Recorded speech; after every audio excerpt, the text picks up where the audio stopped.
MARTA team, I'm getting a notice that we are live on YouTube. Would someone please confirm?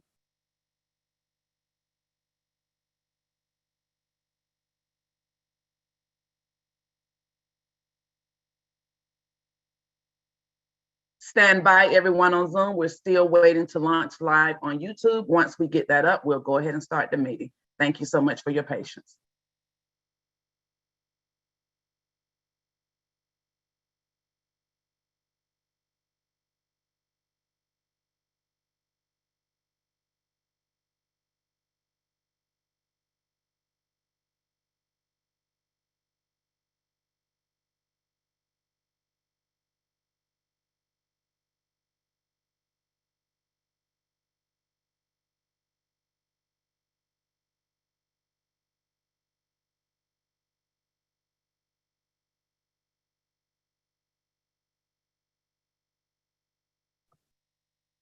Good morning, everyone. If you are in the Zoom, we are waiting to also launch live on YouTube. If someone from the team can confirm that we're live on YouTube, we'll go ahead and get started. Thank you.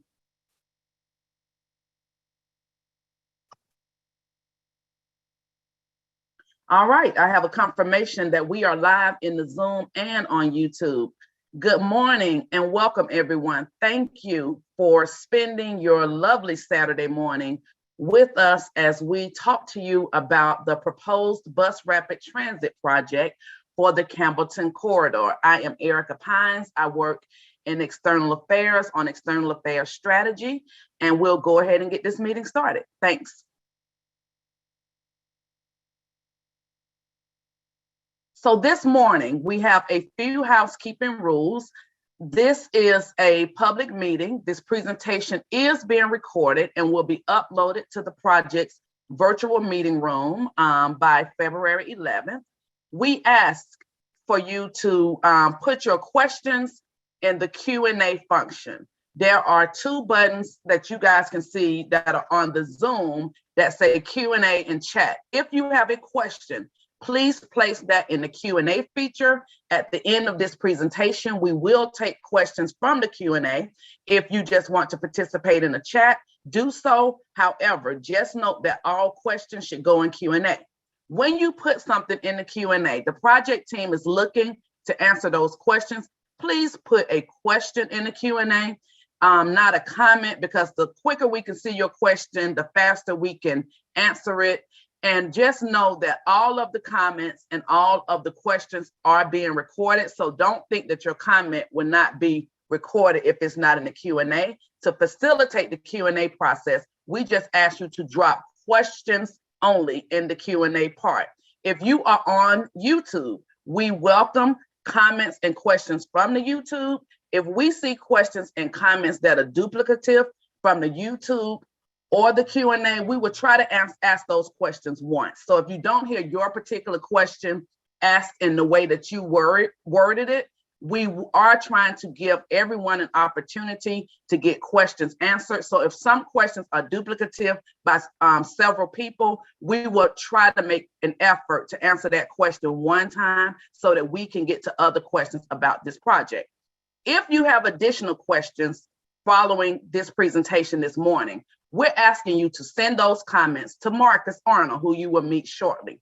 His email address is marnold-vhb@itsmarter.com. That's marnold-vhb@itsmarter.com. Or you can use our general public info email address, which is publichearinginfo@itsmarter.com. That's publichearinginfo@itsmarter.com. We do our very best to respond to each and every question that we get via email. So if you have additional questions, please send those to those email addresses. If you have a question not related to this project that we're discussing this morning, this is important. Please contact our customer care center at 404-848-5000 or email them at customer@itsmarter.com. It's very important, if you have service-related questions, to reach out to our customer care center. It's important because all calls and emails are recorded, and we have set a certain parameter to respond to our customers. So we don't want those service-related questions getting caught in this presentation. So please send all service-related questions to our customer care center. Today's agenda, we are going to review the recent round of public engagement, and then we're going to go into detail about our recommended project, Center Running BRT. We will provide you with visual examples, give you the project timeline, and go through the next steps. Remember, we will answer questions in the end. If you have a question and you're on the Zoom, place questions only in the Q&A chat. And then if you have a regular comment, just put that in the chat box. Remember, questions in Q&A, comments in the chat box. And if you're on YouTube, please drop those questions there or comments there. We do have several team members monitoring the YouTube, and they will feed us those questions if they haven't already been asked in the Zoom. And I would like for the project team to turn your cameras on so that the people can see who are with us today. We have this dynamic project team here with you this morning. They are comprised of MARTA staff and consultants. We have experts on this call that can answer questions about BRT, LRT, the engineering process, and all of those fabulous questions that you may come up with. Thank you, team.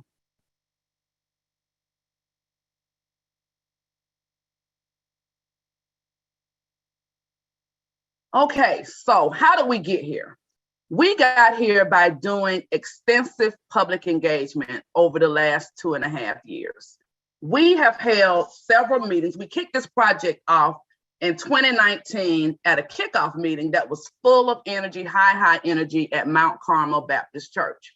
We then held several virtual meetings over the summer of 2020, the summer of 2021.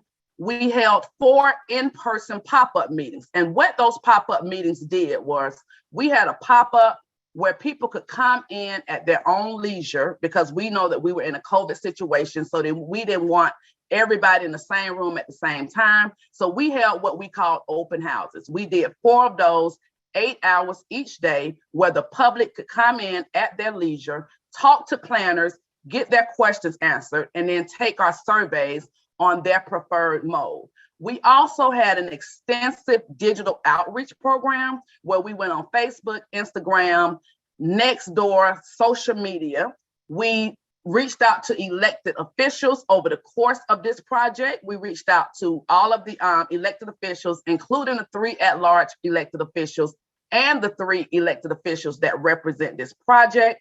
We also did presentations at MPUs. I think we did MPUs P, Q, R, S, and X, where we went to the MPUs. From those MPUs, some neighborhood associations invited us to their meetings. So we went to the neighborhood associations to talk to them about what they wanted. Throughout this process, we also canvassed businesses. We went and talked to businesses and merchants associations along the Campbellton corridor. We held meetings with the Concerned Black Clergy, the Campbellton Road Business Merchants Association, several meetings with Greenbrier Mall, but we made it a point to talk to those businesses along the corridor, engage them on the project, and get their outreach. And we also asked them to help us promote. So a lot of those businesses advertised all of our meetings with flyers and talking to their customers about this project. We also went and put notices up in the bus shelters, at the stations, at major intersections. One thing that we were intentional about with this project is because we're serving such a high ridership along Campbellton Road, we spent several weeks on the buses, in the stations, in the station parking lots, talking to people who actually ride this center. This service, who use this service. We wanted to make sure that those customers, we know that a customer coming along the Campbellton Road corridor, they get on the bus and then they also get on the train. So they have both experiences with heavy rail and bus. We went and we talked to them personally. We rode the bus with them. We talked to them in the station and we asked them what they wanted for this project. We also did residential properties along the corridor, including senior facilities and residences. We attended, some council members had town hall meetings. We attended their meetings, and we just did an extensive canvassing to those residents We wanted to make sure that we were inclusive of everyone, especially those who use the system. It was really important for us to talk to those people who actually use this system and depend on the system to give them a quality project that they would appreciate, that would make their lives easier to get them to where they need to be fast and convenient and safe. Next slide, please.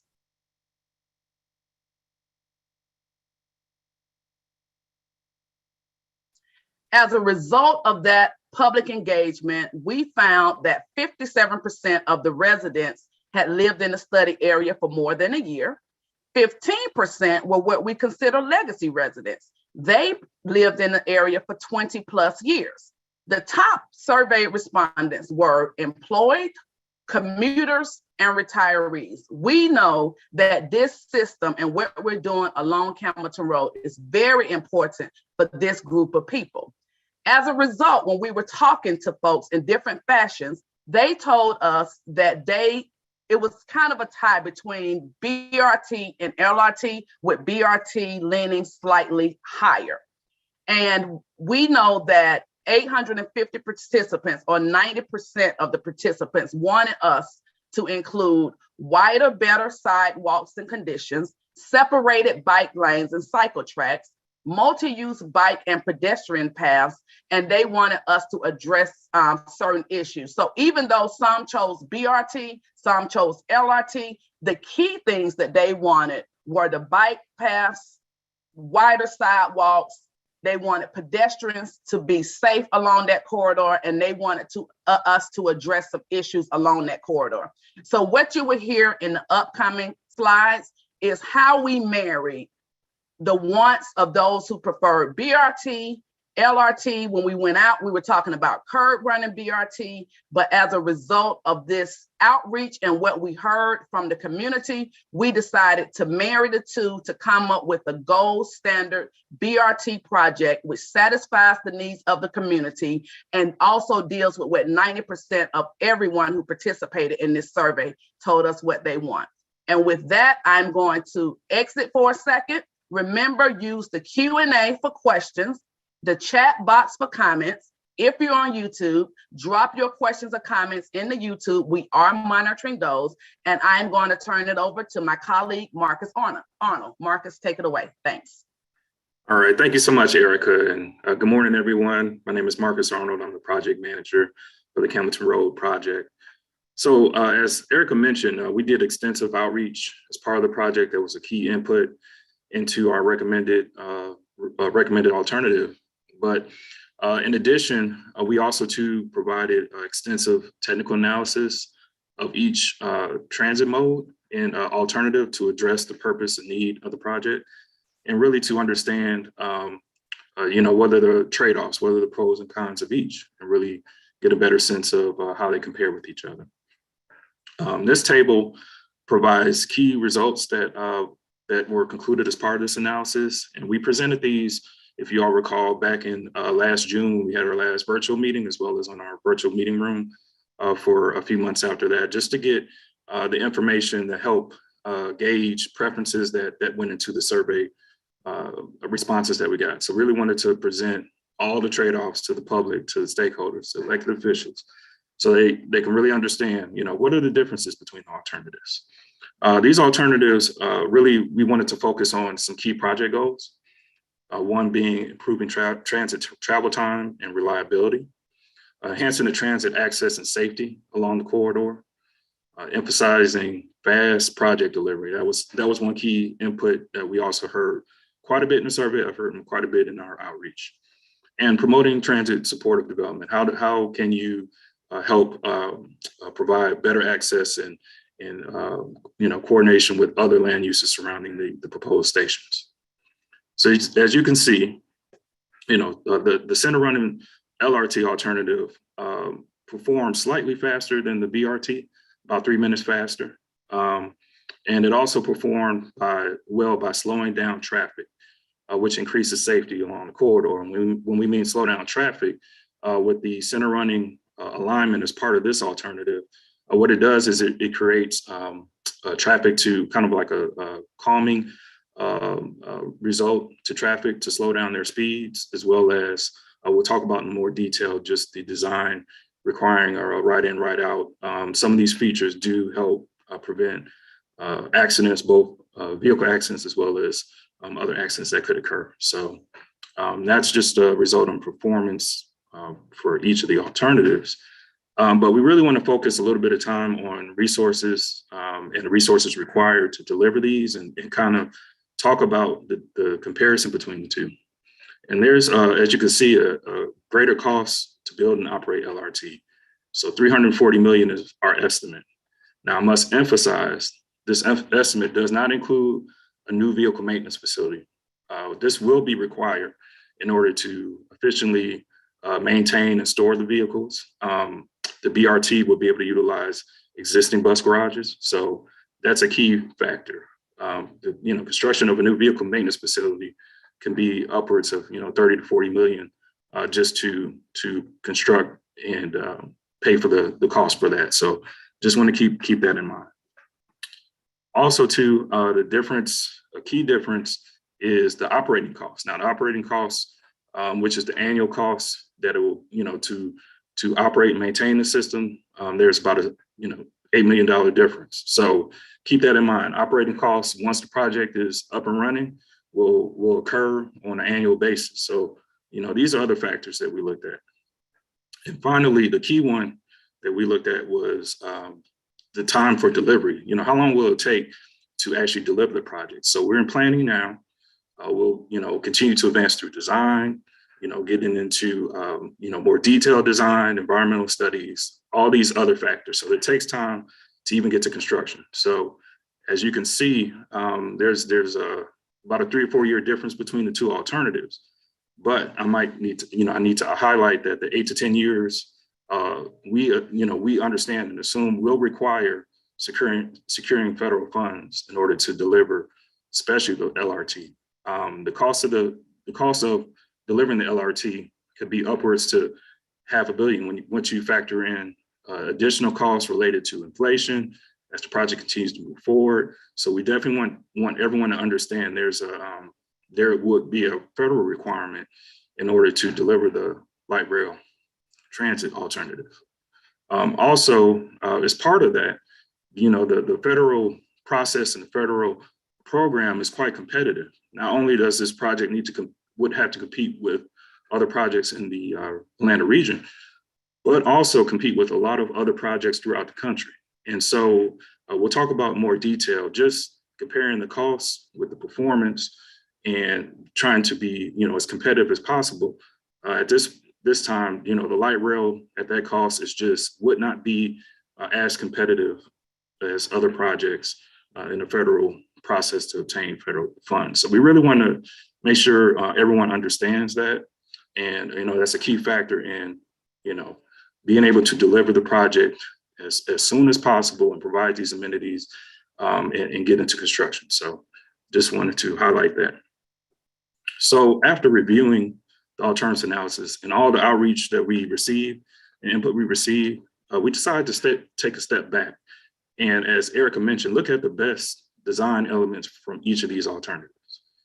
How do they perform? How can we pull out the key features that will make this project the best project it can be?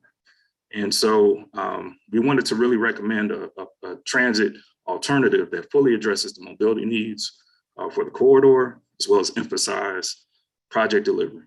So with that, the next slide, we want to give you all some more information about our recommended alternative, which we're very excited about, the Center Running BRT.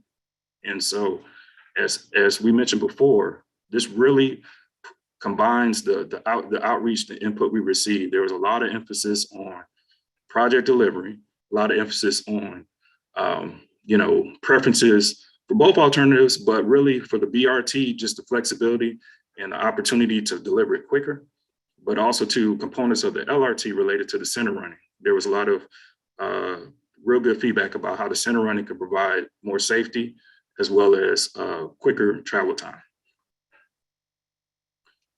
The center running BRT, like I had mentioned, would be mostly dedicated transit lanes. So we're saying over 90% of the corridor would be dedicated lanes for the BRT service. Much quicker delivery time, as I mentioned, lower costs. And really, we just want to emphasize this is a gold standard BRT. So this will be different than existing bus service that you see out in the street today. There's a lot of amenities that comes with this. Vehicles look sleeker, look very much branded to be a key premium service. We did want to include a video of an existing example in Richmond, Virginia, which is called the Pulse. And now this Pulse system does have similar features you'll see in the video that we want to describe in more detail as part of the Campbellton Road project.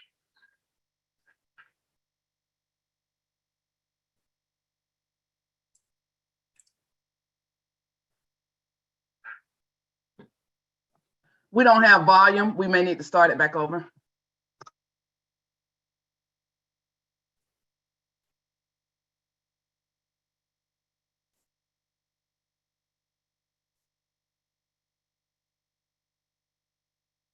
It's a new type of service for the Richmond area. It's high quality, high capacity, rapid transit service. We are still using buses, so rubber tires, absolutely, but we use a lot of the same design features like a light rail or a subway would that makes us faster, makes us more reliable, and we're able to provide more frequent service.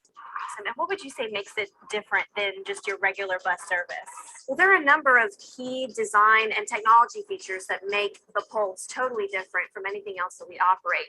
And we're standing on one of those things that makes it different. It's the platform. So you're able to have platform level boarding where it's very easy to get on and off the bus through both the front and the back doors.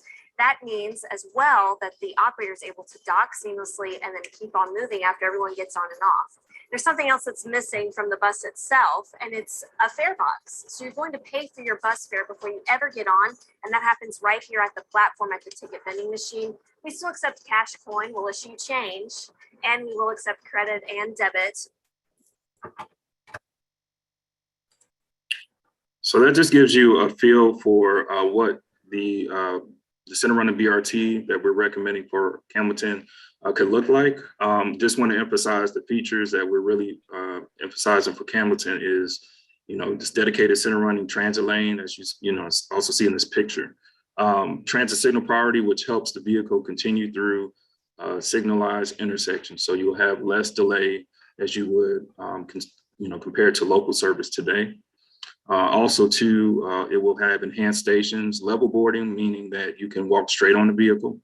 It helps with better ease and quicker access on the vehicle, as well as real-time information at the stations and ticket vending machines at the station. So that really helps move riders on and off the vehicles much quicker to get to your destination much quicker. So with that, I would like to hand it off to Tim Casa. Tim is our consultant team project manager, and he's going to discuss these benefits in more detail for the center running BRT. Also, he's going to walk through some performance metrics. So he's really going to get into the details of the center running BRT and how it compares with some of the other two alternatives that we looked at. And then he'll present some visuals about how it can look and all the other improvements that will come as part of this recommended alternative. Thank you, Marcus. Good morning again. My name is Tim Casa, as Marcus stated.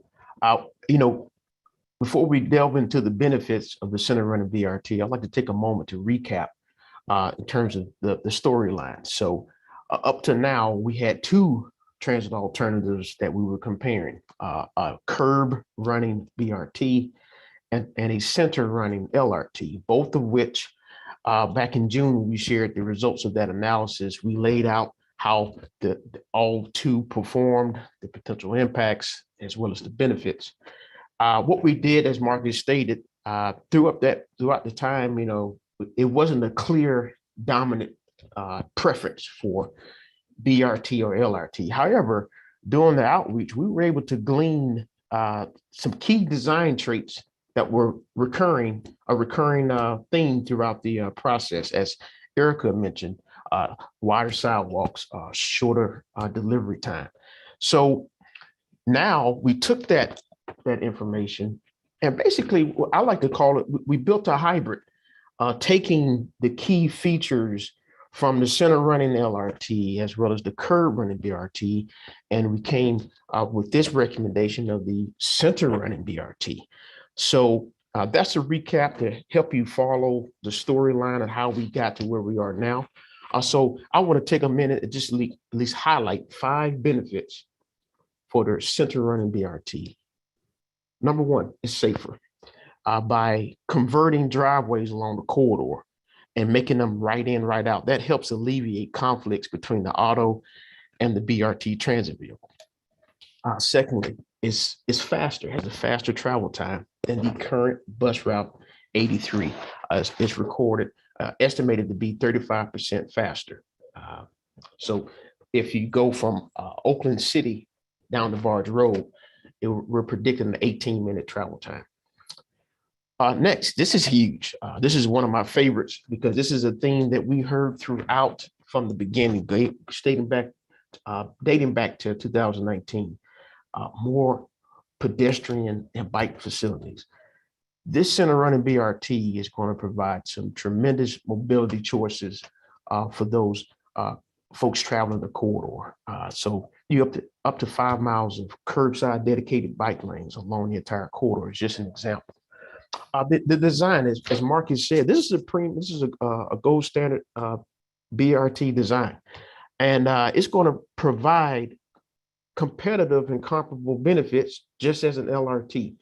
And I'll show on the next slide the cost differential between the two, but how they both provide similar benefits, they being the center running BRT and the center running LRT. And last but not least, a quicker completion.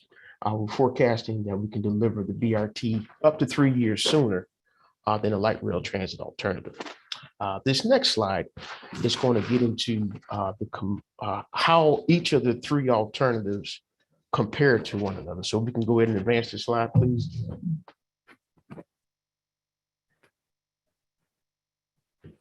Okay, so I'm going to take my time and recap again. So now at first we had 2 transit alternatives, a curb running BRT and a center running LRT. Now we have 3.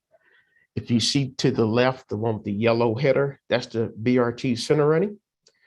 In the middle, the blue header is the BRT curb, and the orange is the LRT center. And just to make sure that we're all on the same page, when you look at the top at the header, you see with the BRT center running, the transit vehicles are in the center of the roadway and the travel lanes are on the outer edges. With the BRT curb, it's just the opposite. The BRT transit vehicles are on the outside near the curb and the travel lanes are in the middle. LRT center is very similar to the BRT center, where the LRT transit vehicle will be in the middle and the travel lanes on the outer edges. What we did, we took some performance measures and we wanted to show how each of the transit alternatives perform in each measure. You see full circles, full circles, semicircles, and empty circles. A full circle connotes high performing, semicircle, moderate in performance, and empty circle, low performance. So what I would like to do is walk you through some of the key metrics, show how all of the transit alternatives provide some degree of benefit. But as you can see at the end, the BRT center running BRT is the top performer of the 3, but they're all trade-offs. And I'm going to walk you through what those trade-offs are with respect to some of the measures.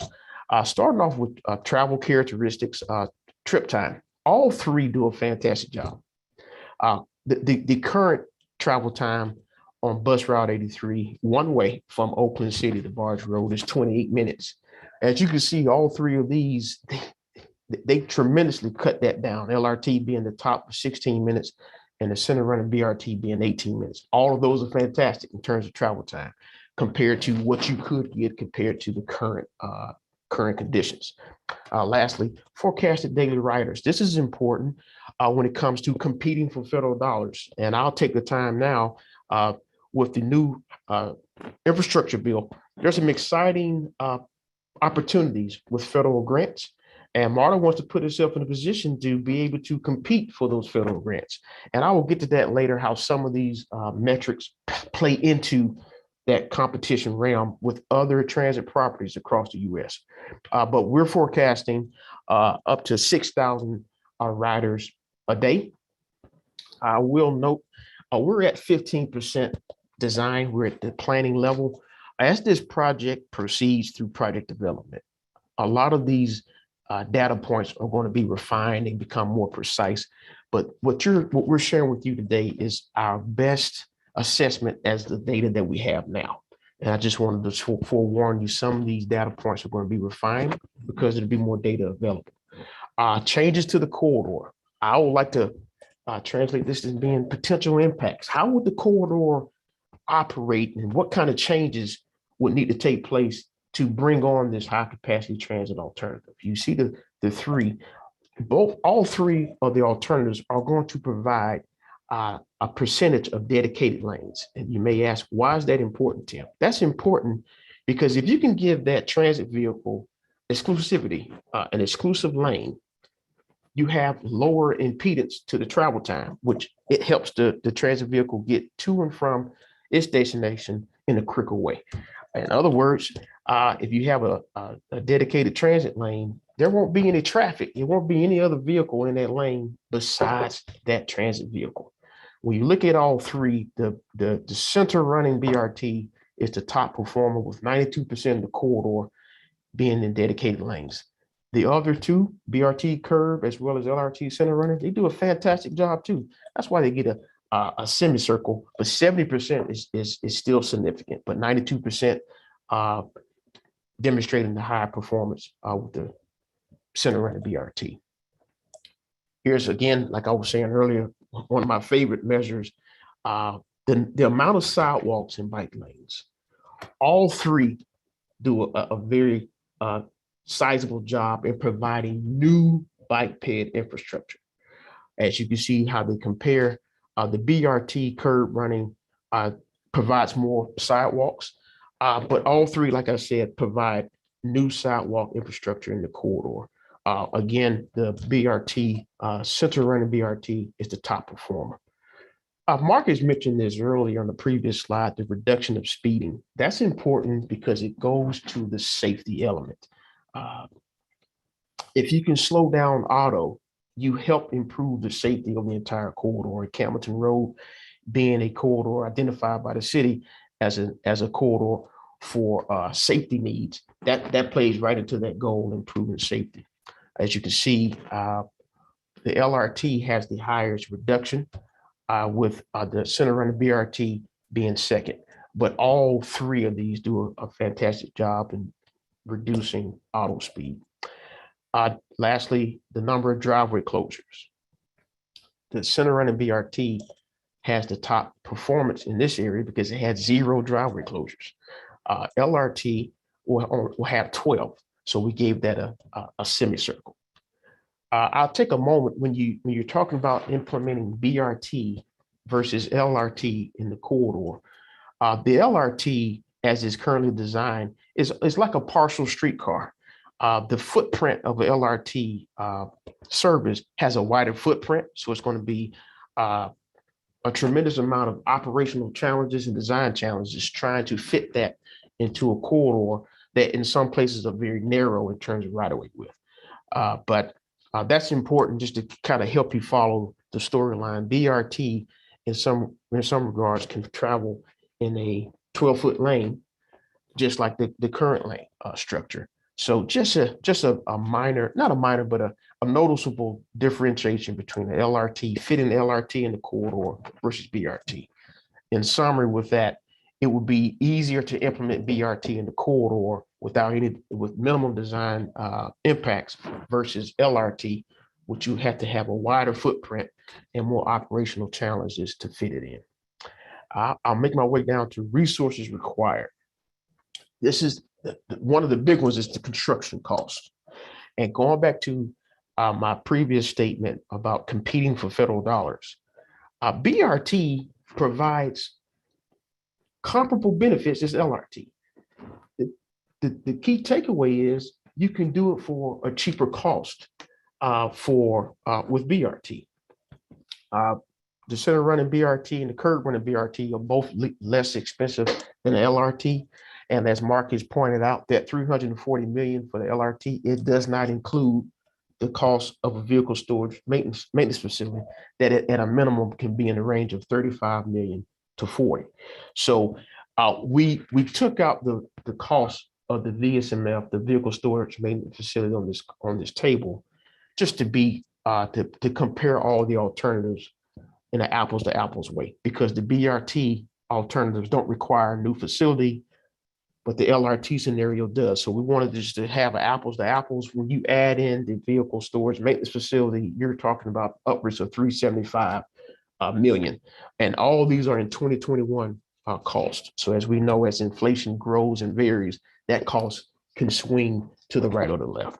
But just keep that in mind in terms of what FTA, the Federal Transit Administration, when you're competing for dollars, if you can demonstrate to FTA that we can provide the community with a significant amount of benefits at a lower cost, it increases your chance for competing and winning the federal grants. Operating costs, both of the BRT alternatives are cheaper when it comes to operating the annual cost for the service compared to the LRT. Years of completion. I want to take the time, and Marcus, I want to just expound a little bit on what Marcus said. When we prepared these estimates, 2028 for BRT and 2031, it was the assumption with BRT. This was before the infrastructure bill was passed, so keep that in mind. At that point, the infrastructure bill was not passed, but hence that point, we're sitting on the threshold of some potential federal funding, and MARTA plans to pursue all viable grant opportunities that MARTA can receive.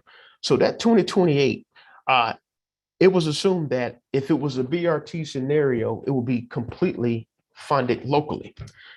The LRT, on the other hand, it was always assumed to be a 50-50 split, 50% coming from the local dollars, 50% coming from the federal dollars.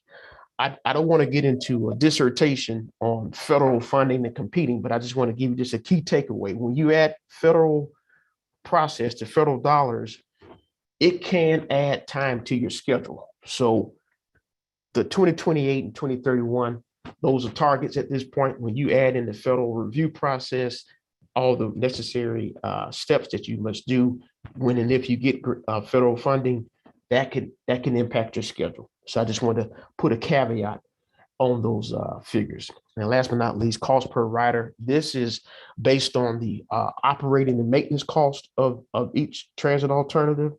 The cost per rider is not the fare it takes to get on the service. This is the cost per rider to MARTA, how much it costs to operate the service per rider. This is important too, because it's also part of that package in terms of what is your project going to do? What are the benefits? How much is it going to cost? And you will compare this to other projects that are also competing for federal dollars. So I hope I explained that, took my time, and definitely if there's any questions on that, we can address that in the Q&A. But that's how all three transit alternatives fare with respect to these performance measures, with Center Running BRT being the top performer. If you will, we can advance the slide, please. So here is the proposed alignment for the Center Running BRT. Again, starting at Oakland City at your east, traveling southwest to the Ben Hill Barge Road parking lot. If you see those varying colors of dots, if you will, on the map, those are the stations. And we have a proposed set of 9 stations. What's important here is the type of stations that are proposed at each stop. And as you can see to the far left, we have different station typologies of neighborhood residential, neighborhood activity center, community activity center, and lastly, regional activity center. That's important to know, whereas the design of the station, MARTA wants to make sure that it blends in with that community. For instance, Oakland City is tapped to be a regional activity center. So the design of it will emulate a regional activity center. Take one from the polar opposite would be a neighborhood residential. Take, for instance, Willis Mill. The design of that station is going to blend in with that community. But that's what's proposed now. We have some work that's on tap for this year to get the land use and TOD efforts underway to help figure out what are the opportunities that this project can achieve. We can advance to the next slide, please.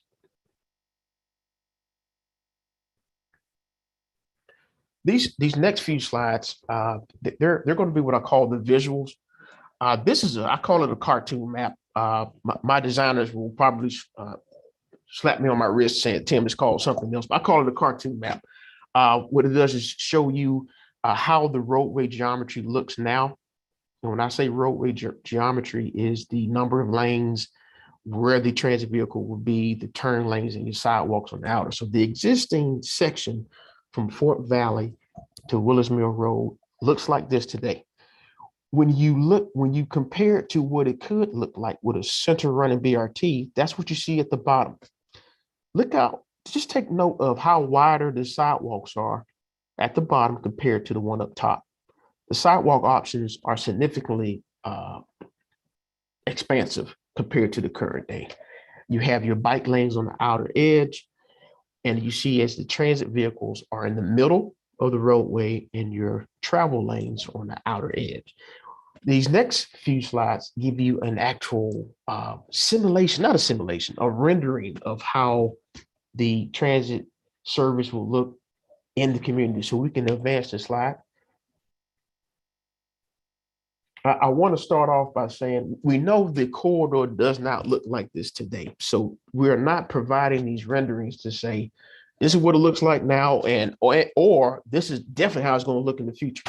This is a scenario, a hypothetical, just to whet your appetite to see if you design and implemented the BRT service, how would it look out there today? So you see the wide sidewalks to your left. Look in the middle, you see that's a station. And in the backdrop, if you look closely, there's a crosswalk to help folks get from the sidewalk over to the station. Stations will be in the middle of the roadway. The burgundy lanes, those are strictly for the BRT vehicles. Remember, those are the only vehicles that can use that burgundy, those burgundy lanes.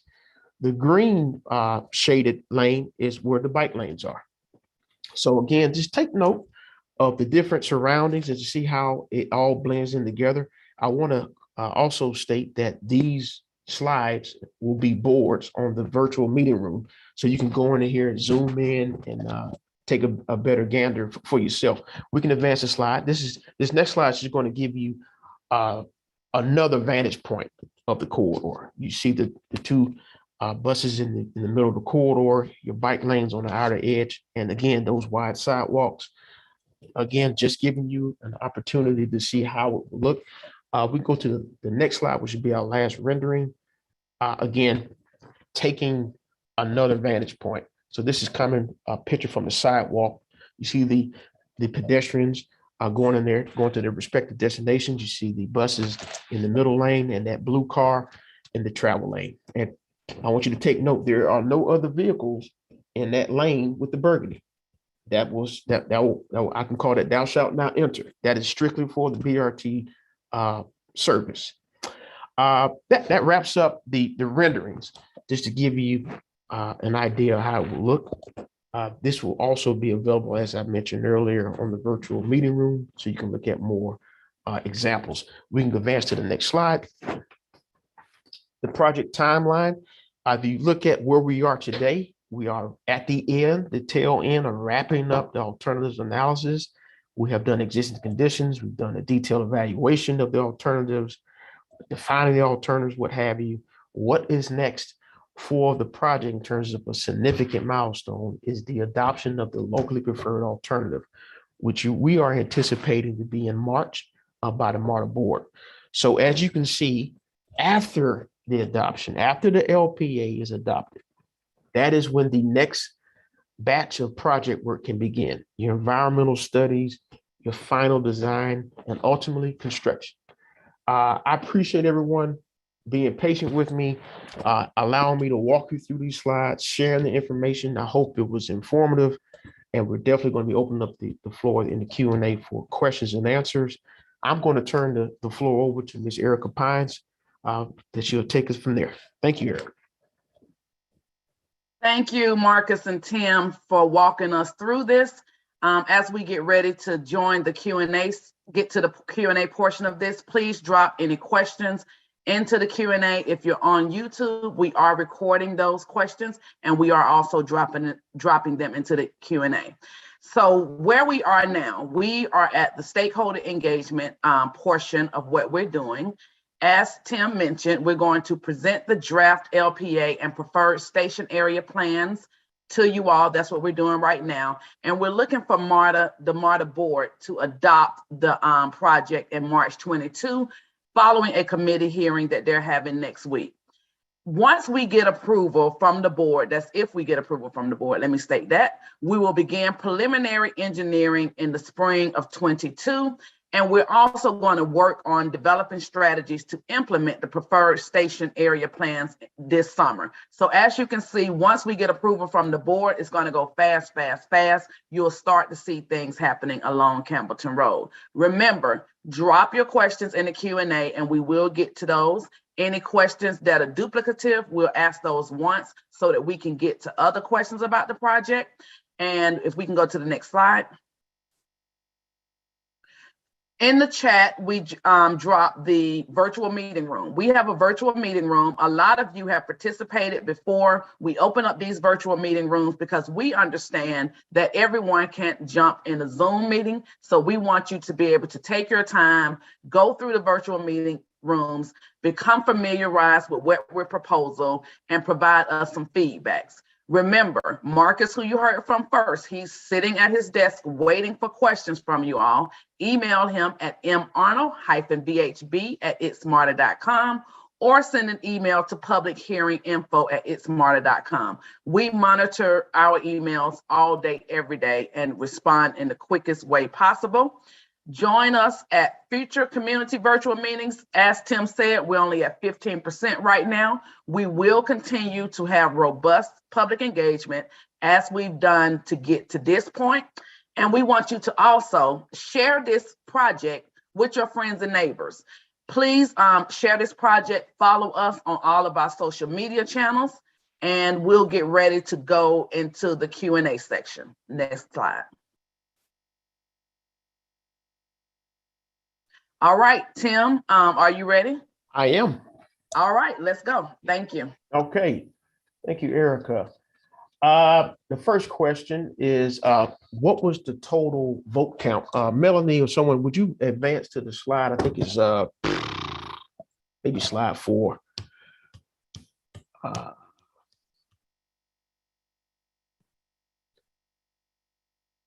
When we get that on the screen, Marcus, I'm going to let you tackle this, and I can tag team with you if you would like my assistance. Sure, no problem. Thanks, Tim. Tim, if you can come on camera, that would be great. Thanks. I sure will. Thank you. So the total survey count was 938 surveys received. As you mentioned, the survey effort started back in late May of last year, all the way through August 31st. So it was over 3 months of feedback that we received. So it was 938, and we received 621 paper surveys. So these were the surveys that were collected on board buses, in the MARTA rail stations, and other key opportunities when we were out at the pop-up meetings and things. So quite a bit of paper surveys we received from residents and businesses along the corridor. And then 317 were online surveys. So as Tim mentioned, we have a virtual meeting room. And so we had the survey on there as well throughout that period to get input on the virtual meeting room. And we also, I just want to make a note that everyone that visited the meeting room did not take the survey. So we had almost 2,000 people visit the virtual meeting room. Thanks. Thank you. Thank you, Marcus and Erica. I appreciate that. Next question, can you explain the impact of local versus federal funding on the cost, schedule, and risk for this project between comparing BRT and LRT? I'd like to hand this question off to Paul Patterson. All right. In terms of risk related to BRT and LRT for funding, again, I mean, local funding is great. There's less risk of getting it, but it's, less of it. Whereas, if we can request up to 50 to 80% from the federal, that frees up a lot more other funds for all of the program as a whole. So, we'd like to bring more money into the program. And so leveraging the federal government does that. Versus BRT or LRT on the funding, I guess it's hard to differentiate. It's very similar. It's still competitive no matter what level we compete for federal dollars. So I don't know that there's a huge difference there other than, it's a limited pot of money, even at the federal level, and it is competitive. Thank you, Paul.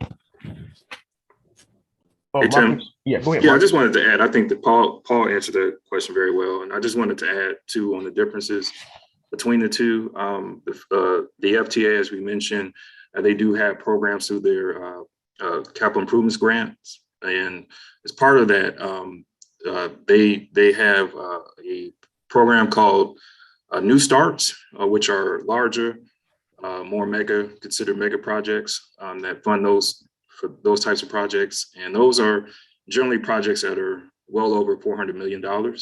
So just keep in mind, LRT would likely need to compete as part of that program, which is longer, has more requirements to be able to meet those requirements to get the funding. And then there's small starts, which is smaller, more smaller projects. They're typically more bus rapid transit projects. So those can run, obviously less than 400 million. They're smaller cost projects, but the program is a lot more, I guess, like a better word, streamlined. So you're able to get through the federal process a lot quicker.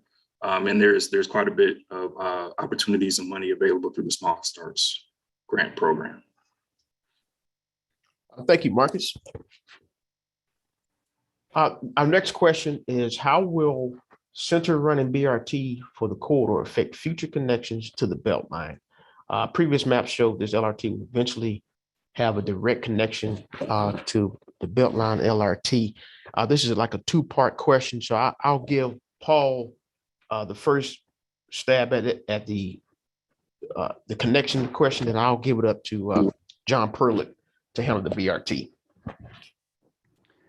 Okay, thanks, Tim. I think the key here is just the Oakland City station is truly being the central point for all of these services to meet.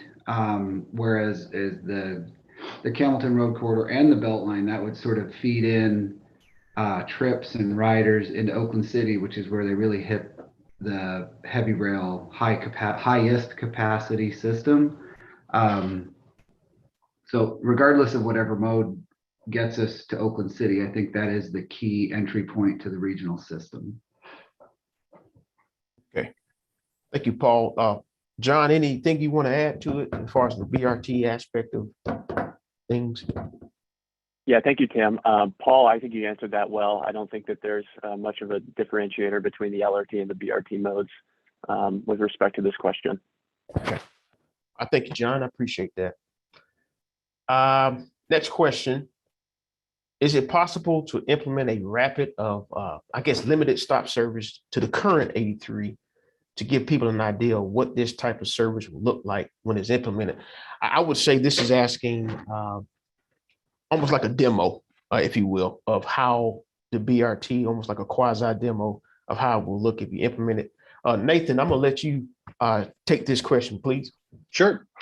Well, that's an interesting idea. I think two things might be possible.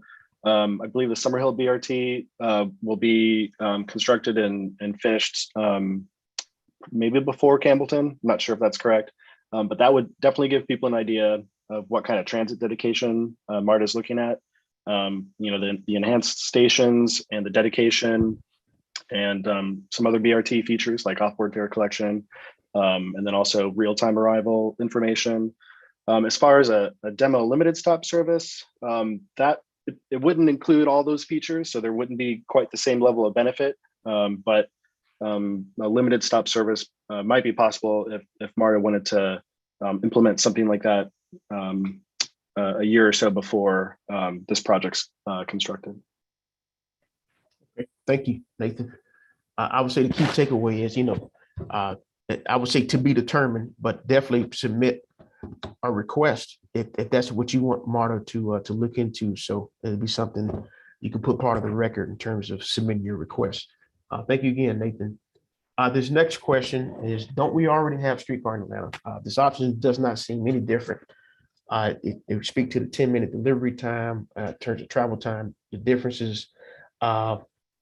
Will it make a difference to those who want to use public transportation? I'm going to give this question because it has a streetcar component. Paul, can you tackle this question with respect to the existing streetcar compared to what we're proposing in this LRT scenario? Sure, I think that's a great question and a very good observation. It is similar. And the difference between streetcar and light rail is pretty much in this context is how much is dedicated lanes. It's the same vehicle, operates basically the same. The big difference here is I think we're at 72% of the design is exclusive. So it would operate more like center running LRT in other cities such as Phoenix. There's lots of examples of it around the country, or St. Paul, Minnesota. But there are some pretty tight areas of this corridor where we wanted to limit impacts to surrounding properties. So we just utilize the existing traffic lane to share. So this is sort of a hybrid between streetcar and light rail is what we're proposing as the LRT alternative here. Okay. All right. Thank you, Paul. The next question, will the lanes be painted red, or is this going to be like the Summerhill BRT and 17th Street project? Marcus, I'm going to give you this question with respect to the question about the paint used on the lanes in Summerhill 17th Street. That's a good question. I know the treatment of the lanes and how they look is something that MARTA is continuing to take a look at as those, Summerhill is ahead of this project and gleaming on some of the outcomes of that discussion. But we do understand that the lanes themselves do need to be have visuals and be noted so other automobile traffic can fully understand that it's a dedicated transit lane. And so we don't want anything where it's not clear enough for people to not get confused and mistakenly get into that lane. So we'll continue to work on those design treatments, and we'll determine specifically what that treatment will look like. Thank you, Marcus. This next question, have you considered a very light rail option, what they call VLRT? They say that these are other options out there if the expenses and constructions are concerned. Basically, have we considered a slimmed down version of the LRT design? And they mentioned the United Kingdom and other scenarios. Paul Patterson, I'll let you tackle this question, if you will. Yeah, there's always emerging technologies, which makes it a challenge when we do these types of studies because we want to provide a proven technology. But taking a look at what they're developing in the UK, it's actually very interesting. But the very light rail there is actually built to run on existing freight lines. So it's not really applicable here. The base vehicle technology is still basically the same, but I think where they were getting the cheaper or more cost-effective results was from finding a way to share with freight trains. So it's not really applicable in this corridor. Thank you, Paul. Next question is referring to the actual the More MARTA, I think, More MARTA legislation. That's what I'm interpreting it to be. They reference the point that the legislation does not mention BRT at all. What, how did we get convinced to persuade the public to think that BRT was the best option when the legislation passed, wanted light rail? Marcus, I'll hand you this this question. If you need me to add any additional thought, I'll be happy to. But I'll let you take this.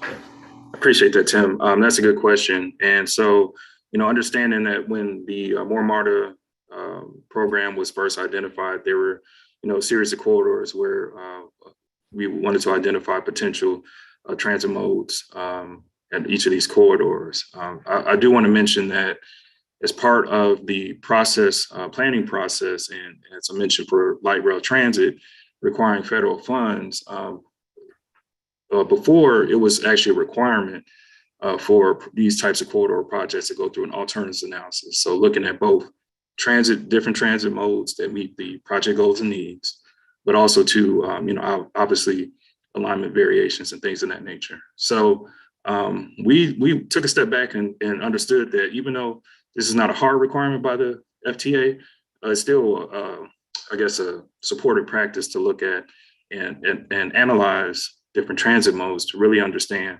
what are the trade-offs, what are the features that best meets the needs of the purpose and need of the project. So that's why, as we started the project from day one, we presented it as looking at both bus rapid transit and light rail transit as analysis of potential transit improvements along the corridor. Thank you, Marcus. I would just add one note.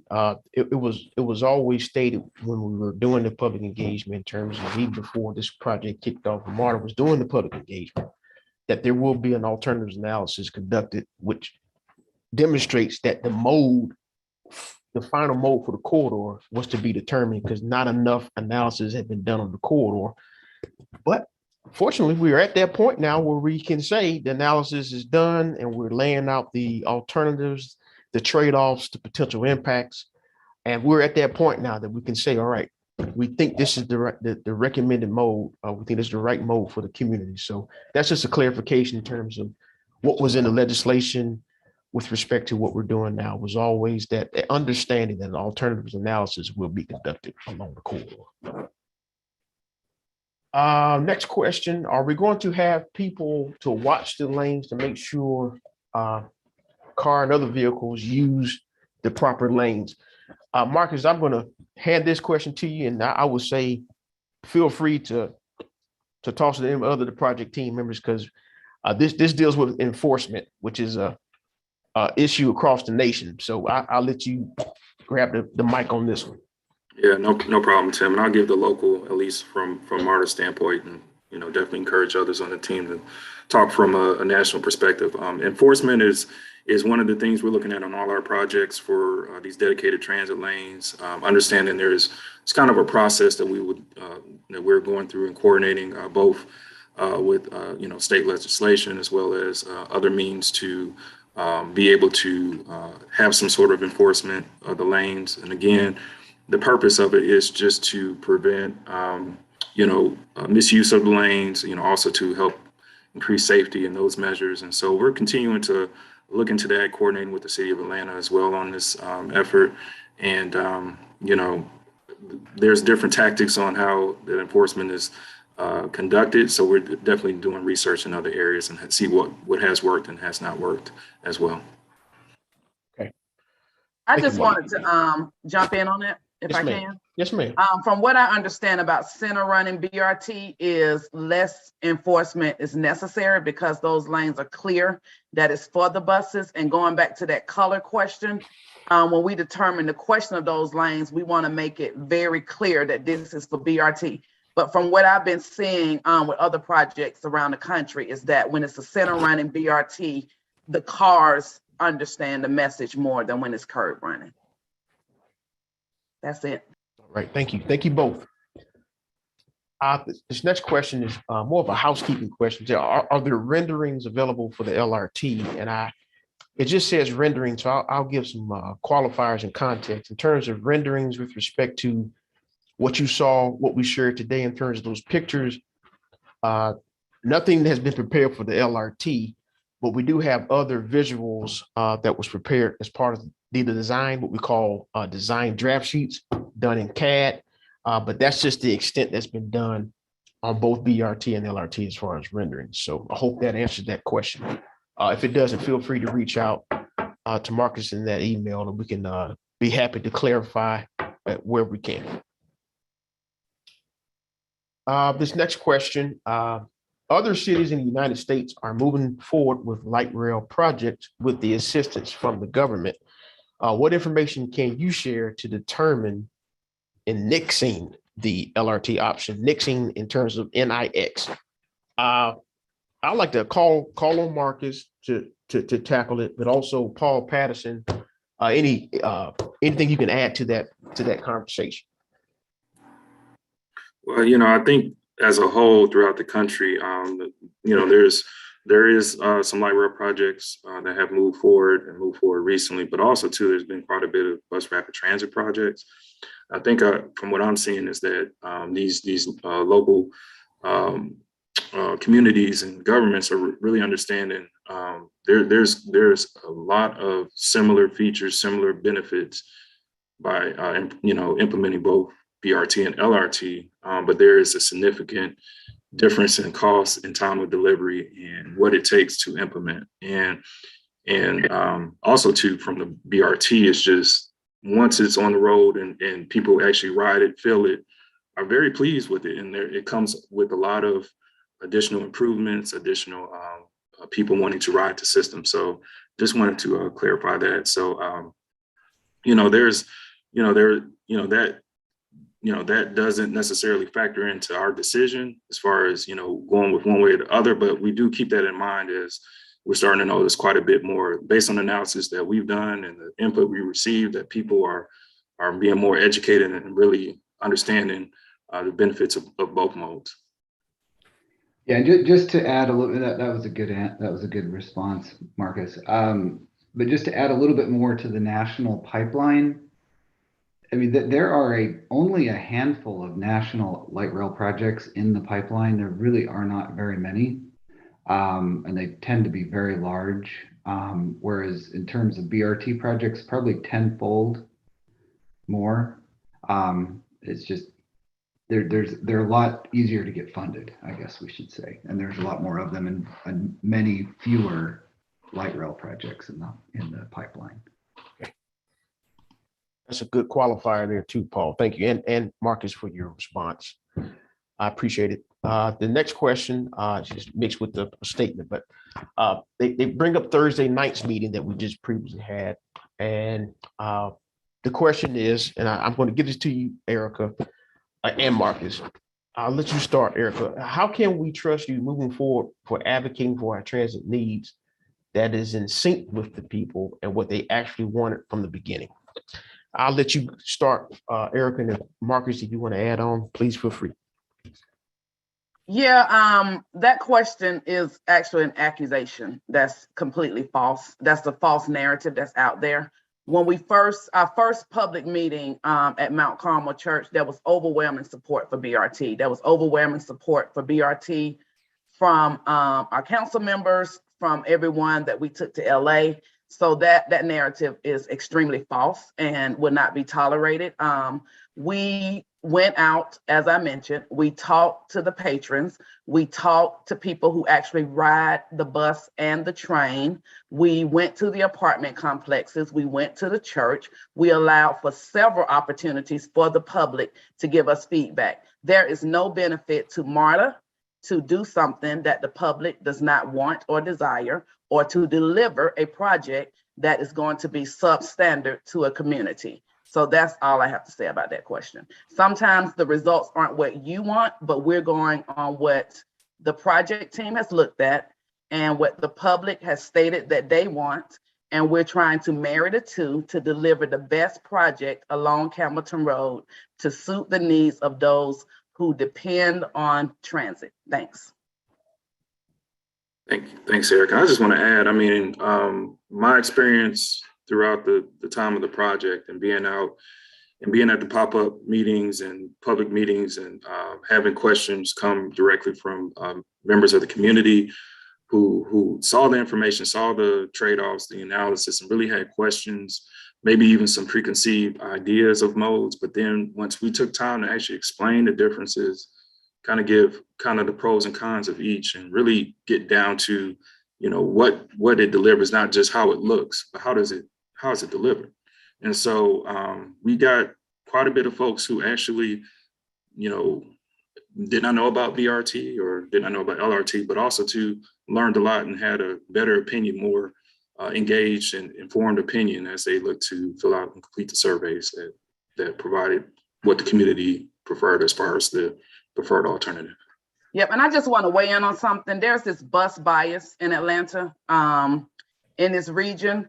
If you look at projects going on even around metropolitan Atlanta and Gwinnett up Georgia 400, across the nation, as we stated, that very few light rail projects are being implemented because people actually like the BRT systems and what municipalities are doing. So once again, we're just trying to give a gold standard system, but I ask us to remove our bus bias, especially those of us who don't take public transportation, which is why if you take public transportation, you would be surprised in the bus experience versus the rail experience. Like I mentioned, we're not trying to dupe the public. We're trying to give those who ride our system, who depend on our system, we're trying to enhance the community around Campbellton Road by doing something on Campbellton Road that enhances and uplifts the community in a beautiful way with as minimal impact in the fastest way possible is the purpose of this project. But I just ask folks, because we hear a bunch of bus bias, that bus is inferior, and that's a false narrative. Thanks. Thank you, Erica and Marcus. I appreciate that. It was good context for the narrative and writing the narrative, if you will. This next one is a question about will MARTA be willing to comply with the open records request to reveal the sources of who engaged with in regards to preferred choice of transit for the corridor? The other context, this person's a frequent service rider 5 days a week. They don't recall seeing any representatives on the bus, but I think the key question, Erica, is in terms of, I'll give this to you. I got that. Yep. Yeah. MARTA has never not complied to an open records request. We're bound by law to do so. Gotcha. So we welcome all open records requests. We have pictures from the canvassing. We canvassed daytime, nighttime, weekend, because we understand that working class people don't always work a 9-to-5 job. So we went out at 3 p.m. We went out on weekends. We did the trains. It's unfortunate that you weren't able to participate from a canvasser. We do have pictures. We do have a record of that. We welcome any open records requests. Actually, open records requests are beneficial to us so that we can demonstrate the level of outreach that was performed. There are other ways to participate. We have the online surveys that folks can participate on. You didn't need to be riding the system in order to participate. We didn't have to knock on your door. We did go to the apartment complexes and the businesses and do door hangers. Some of those people took a live survey if they were at the door. Some went online and did the survey. Felicia, if you can drop the virtual meeting room link, because that's an other opportunity for you to participate. But we welcome all open records requests, and we always respond to open records requests. Thanks. Thank you, Erica. This next question, it touches on Campbellton, but it's more about the MARTA program, but I'll read it. Let's see, where will the surplus monies be used that is saved from deciding to implement BRT instead of LRT? I would say, since it's a Campbellton specific question that's really pertaining to the MARTA 2040 program, I would recommend that you send an email to the customer service so we can link you up with that program manager to give you that type of information that you're requesting. Erica, if you need to add to that, feel free, please. Okay. This is a question on technology. I'm hoping that some of my folks can give a quick guidance. How can you ask questions and speak live without putting information in the Q&A? Is there any guidance we give this person? Yes, Felicia, will you drop the survey link and also the public hearing info? You can send an email to publichearinginfo@itsmarter.com or marno-vhb@itsmarter.com. If someone could just drop that in the YouTube chat and in the Zoom, that would be great. Thank you. Okay. Erica, while I have you, this next question, I can give this to you. Have you considered reissuing the survey to get larger numbers? Yes, let me explain to you all how we survey and how we participate. We don't have a number goal in place. We have we exhausted all opportunities? So as we were riding and going to the complexes, we go out until we just stop getting responses. That's how we conduct public engagement. The numbers are actually high when you look at other surveys, and I don't know if any of you follow politics, you get a representative sample sometimes, but we were out. People, we're going to have this virtual meeting room open, I think, for another month. So there will be other opportunities for people to weigh in. And as we move through this, right now we're at 15% completion. This isn't the final stop. We started engaging in 2019. We've been engaging for 2.5 years. This isn't the final moment for engagement. We will continue the engagement and we will continue to use the tactics that we've used previously: onboard canvassing, yard signs, door hangers, posting on Nextdoor, and we will continue that throughout the process until this project is delivered. Thank you. Thank you, Eric. I have a right-of-way question. It just asks who will enforce right-of-way. I'm going to split this question up, one to Marcus. Maybe you can speak to who within MARTA personnel oversees right-of-way acquisition, coordination, etc.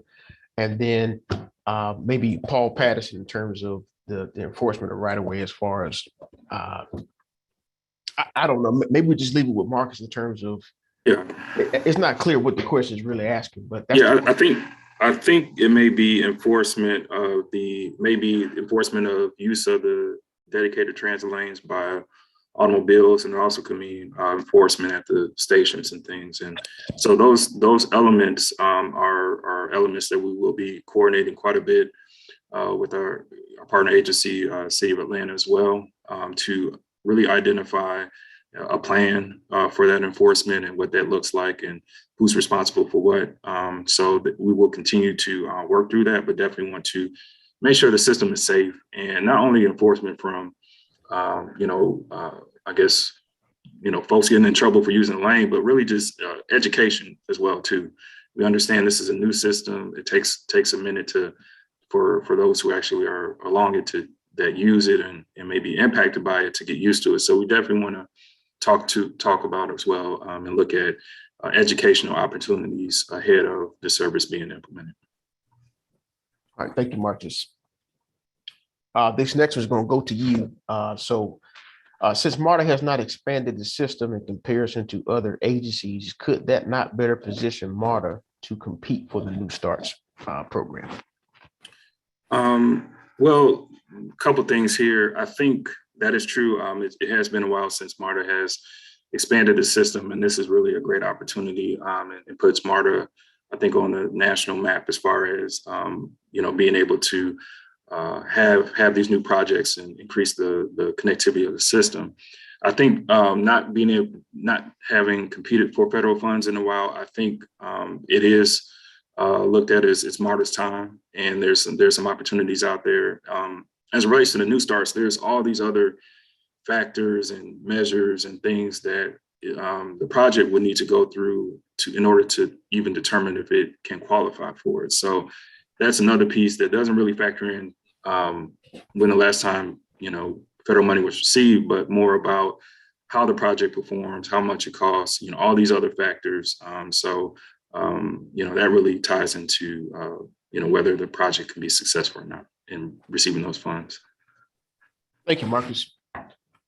This next question is dealing with environmental analysis. The question is, what is the comparison in terms of environmental sustainability over the next 20 to 40 years versus LRT. I can take the first stab, and Paul, I'll let you speak to any national standards that you're familiar with. As far as any environmental studies done to date on Campbellton, there has not been any up to this point. Once the LPA is adopted, NEPA activities, environmental studies will begin for that preferred mode. So to this date, we can't answer that question in terms of comparison, but that's just a caption of what's been done to date. Paul, can you speak to any other projects on the next about sustainability, environmental? Well, sure. And I mean, environmental sustainability is not a simple definition. I'll just focus on energy and energy usage, especially in light rail being an electric vehicle with overhead wires. But it should be noted that the BRT buses and just buses in general are really moving fast to zero emission buses, electric buses. And I know Summerhill's working through that vehicle technology on the first BRT program to be rolled out in the region.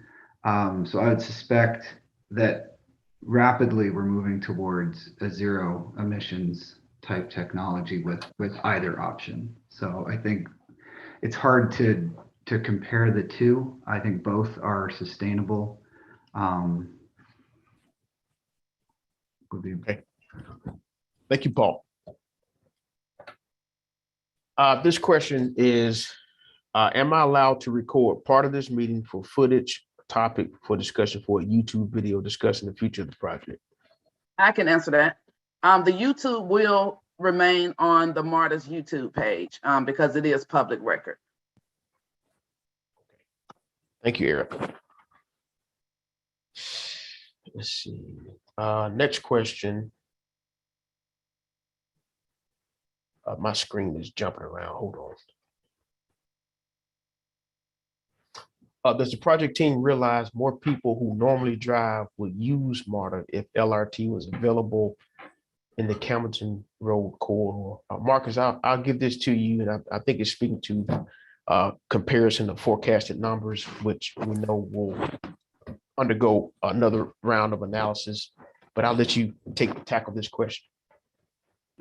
Thank you, Tim. So as you all saw, we did do an initial ridership forecast for the project, which both BRT and LRT both resulted around 6,000 riders along the corridor. So it would not only attract those who take existing service, Route 83 and other services in the corridor, but also would attract new riders who may not have considered previously taking service. And I think the biggest thing is that it does provide a much quicker travel time. It gets you to and from the MARTA rail system a lot quicker, and people, time is money. So people are really focused on really trying to get to where they need to go. So, our understanding is any premium transit improvement in this corridor will attract and continue to attract people wanting to take quality service.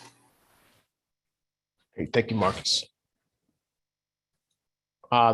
This is a question, but it's more of a statement put in the form of a question. So I'll read it out loud, but just make it for MARTA's representative project team for something to keep in mind. Again, I don't know why my screen is just jumping all over the place. And the question just went away. So I'll keep going. I think that was the traffic signal prioritization question. It was a project saying, make sure that we avoid the mistakes that were made on Memorial Drive with the signal.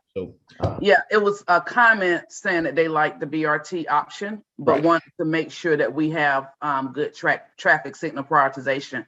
And I just want to comment on that. Yes, we are working on that. And as we know, the technology improves more and more, and that traffic signal prioritization is not just going to help the BRT, it's going to also help the drivers, so that traffic along that corridor will be able to move fast, because as those buses approach, as we saw, there could possibly be cars beside it or behind it. So it will also help with that. But yes, the goal of the BRT is for the traffic signal prioritization to work properly. Thank you. Anybody else? Okay. Thank you. I appreciate that. No, I think you covered it. I'm gonna, since you have the mic, I'm gonna hand this next one to you. When will the board vote on the preferred alternative? Also, are we aware of the town hall council members Boone, Lewis, and Overstreet will be holding soon? Yes, we are aware of the town hall, and the board is scheduled to vote on this in March. I'm not sure of the board meeting date, but as in everything else we do, we will publicize that. If you can go to itsmarter.com, all of our board meetings are listed on itsmarter.com where you can see the dates. It will be during a regular board meeting. Thank you. Thank you.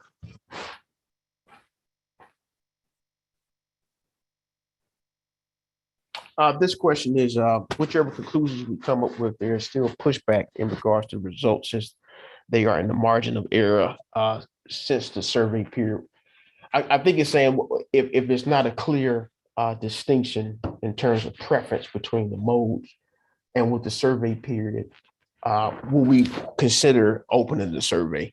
So I think you answered this question already, Erica, but it's kind of transposed. So I'm gonna give it back to you and possibly clarify or reiterate what you said previously. Yeah, while the survey is closed, everything we do is recorded. The comments are recorded, the questions are recorded. And while the survey for this portion of this project is closed, we will have further surveys.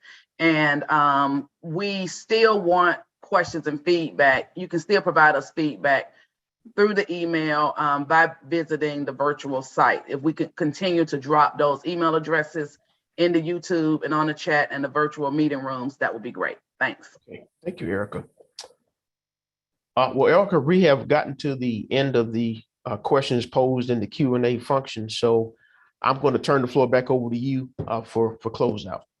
I just want to read a comment because contrary to popular belief, half of the people on this corridor want BRT. And it's a great concept. I just ask that we remove the bus bias and look at this project that we're trying to deliver on Campbellton Road that will come with a lot of improvements, a lot of interest in the community. MARTA wants to help lead the way to making improvements along those corridors. But there was one comment that was in the question and answer that says, I believe that this may be actual good idea that will satisfy people who are obsessed with trains.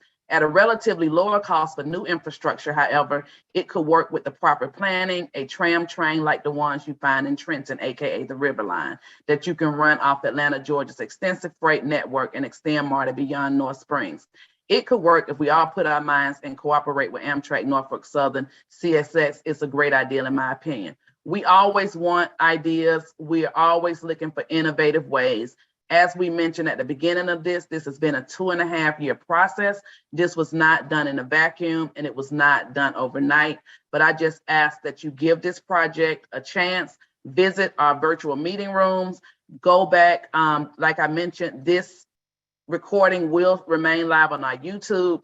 Look at the YouTube, look at what we're trying to deliver, and just understand that we were very intentional with talking to those who ride the system on a daily basis, with talking to those who live in the area, speaking with external stakeholders, and talking with our elected officials. It is our goal to deliver something great for the Campbellton corridor. And with that being said, it's 12:29. It is a beautiful day outside. Thank you all for spending your morning and early afternoon with us, and we look forward to hearing from you. Please email us, please stay engaged, and please spread the word and visit our virtual meeting room.